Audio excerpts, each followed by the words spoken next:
这个球王柏荣追打偏低的坏球遭到了3振，宋家豪这个半局则是演出了 strikeout 的 side。就其实都很期待跟台湾人就是这样子的对决，但是其实手心手背都是肉，不管是谁表现好，谁表现不好，其实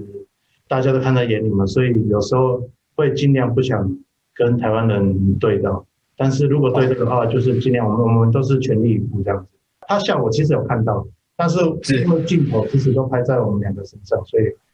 而且有时候投手镜头会比较多一点，所以我尽量就是保持扑克脸的一贯的作风这样。所以我觉得就是对手的尊重，所以我很严肃。OK， 那所以那你们在球场上遇到的时候应该也会赛前会打招呼吧，或者是说一定会打招呼啊，对啊，都会闲聊一下这样子近况啊，还是怎么样的。